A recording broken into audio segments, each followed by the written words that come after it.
Karim Keïta, recherché par Interpol, le fils de l'ex-président malien, est visé par un mandat d'arrêt international dans le cadre d'une enquête sur la disparition d'un journaliste d'investigation en 2016.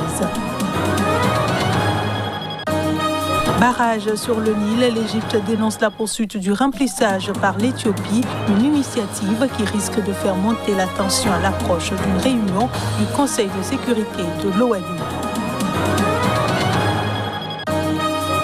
Et puis le Premier ministre éthiopien vante sa puissance militaire malgré les avancées rebelles. Abiy Ahmed se targue de pouvoir recruter sans difficulté de nouveaux combattants.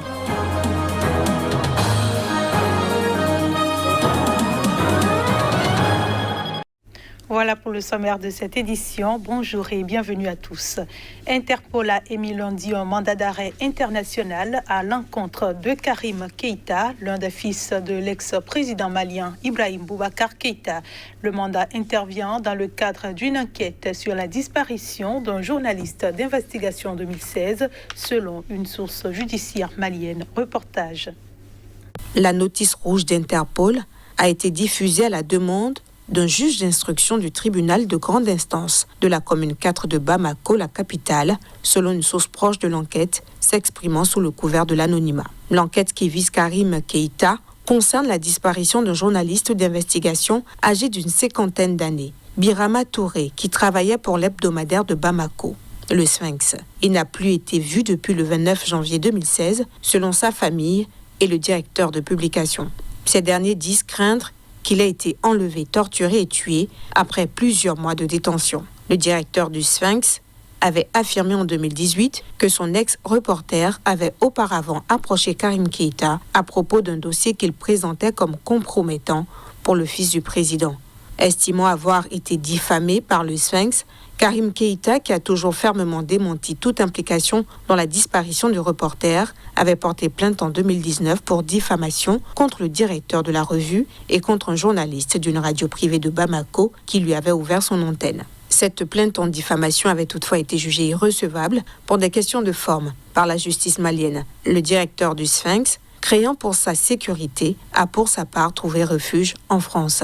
Considéré par de nombreux Maliens comme personnifiant la corruption du régime d'Ibrahim Boubacar Keïta, Karim Keïta avait échappé à l'arrestation après la prise de pouvoir par les officiers dirigés par le colonel Assimi Goïta. Il était réapparu quelques jours plus tard en Côte d'Ivoire. Des hommes armés ont envahi un pensionnat de l'État nigérian de Kaduna et kidnappé 140 lycéens, vraisemblablement pour les échanger contre une rançon. C'est la dernière attaque de ce genre qui frappe depuis plusieurs mois le nord-ouest du pays. Au total, 165 lycéens dormaient dans le pensionnat du lycée Bethel Secondary School, dans la localité de Chikun, dans la nuit du lundi à mardi, lorsque des hommes armés ont escaladé le grillage pour pénétrer dans l'école, a rapporté à l'AFP Emmanuel Paul, un professeur.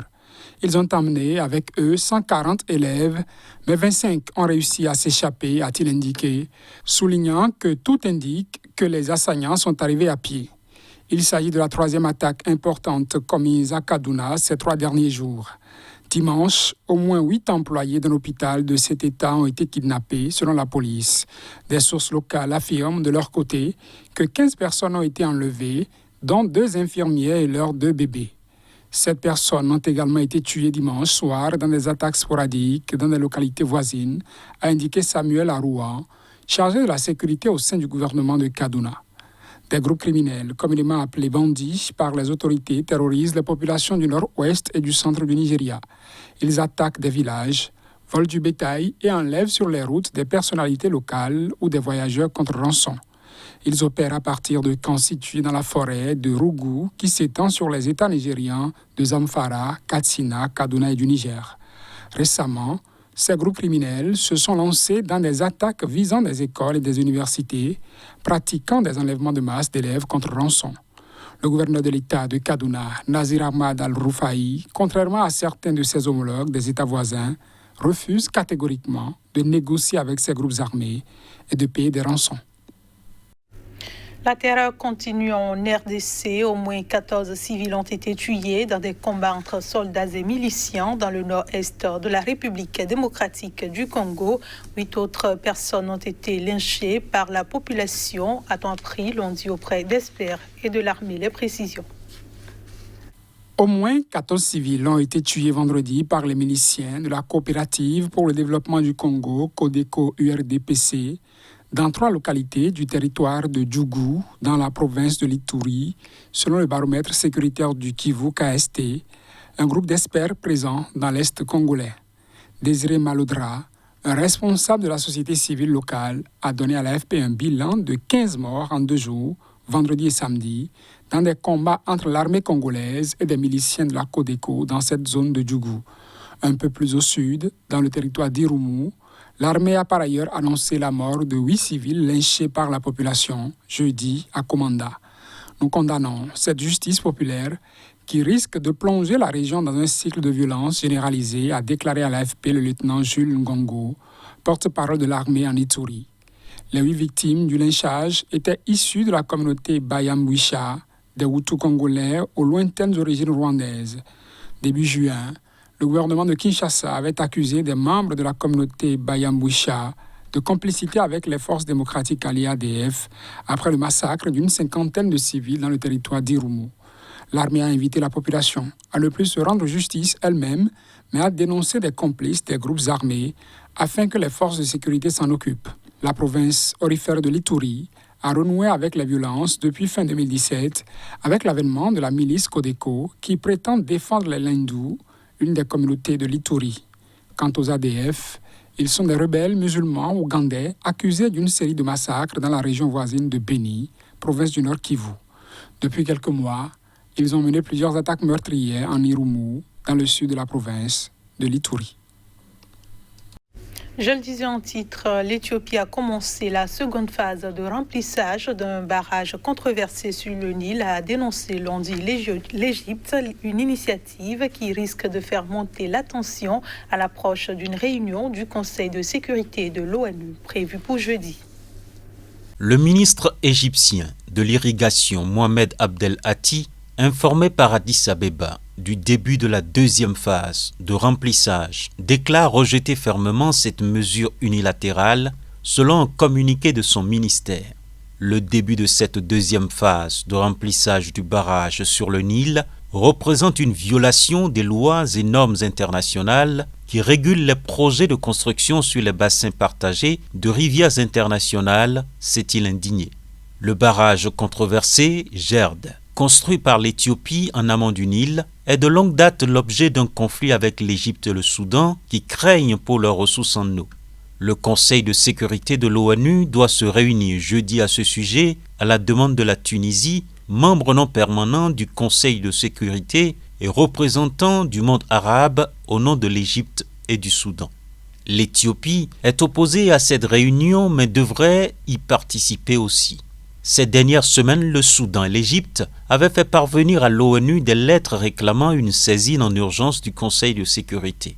Dans la sienne, le chef de la diplomatie égyptienne, Sameh Choukri, déplorait que les négociations soient dans l'impasse depuis avril et accusait l'Égypte d'avoir adopté une ligne intransigeante par laquelle elle a torpillé l'action menée collectivement pour parvenir à un accord sur le grand barrage égyptien de la Renaissance. En fin de semaine dernière, la France, qui préside en juillet le Conseil de sécurité, avait estimé que le pouvoir de cette instance pour trouver une solution à ce conflit était limité alors qu'il est plutôt géré par l'Union africaine. La construction du Gerd par l'Éthiopie en amont du Nil a débuté en 2011. En aval du fleuve, l'Égypte et le Soudan réclament un accord avec Addis Abeba sur le remplissage de son réservoir. Ce journal se poursuit. Le Premier ministre éthiopien Abiy Ahmed s'est targué dans un discours au Parlement lundi de pouvoir recruter sans difficulté 1 million de nouveaux combattants tout en disant promouvoir pour l'heure une période de silence dans la région du Tigré en proie au conflit. Les déclarations du prix Nobel de la paix 2019 interviennent une semaine après la chute de la capitale régionale Mekele aux mains des rebelles des forces de défense du Tigré TDF et la proclamation d'un cessez-le-feu unilatéral par le gouvernement fédéral. Les TDF ont présenté la prise de Mekele et d'une grande partie du Tigré comme une victoire majeure, tandis que le Premier ministre et d'autres responsables politiques ont assuré que l'armée avait opéré un retrait tactique afin de se concentrer sur d'autres menaces. Je vous invite à suivre Abiy Ahmed. En 1, 2 ou 3 semaines, 100 000 forces spéciales entraînées, armées et organisées peuvent être mobilisées.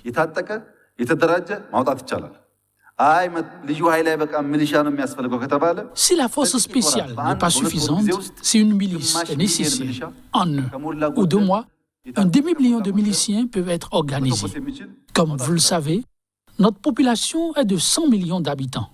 1 million de jeunes peuvent être alors mobilisés et formés.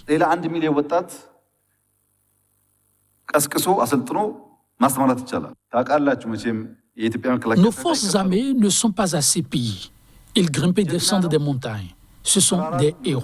Sous la pluie, sous le soleil, ils se battent pour la dignité du pays.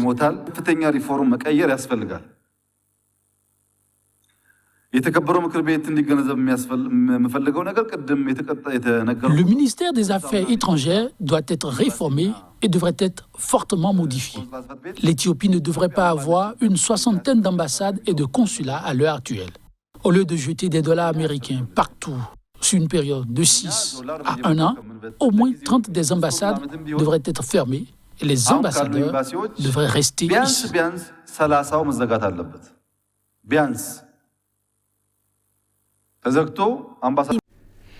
Et ce sera tout pour cette édition. Merci de votre attention. Restez avec nous. L'info revient dans un instant.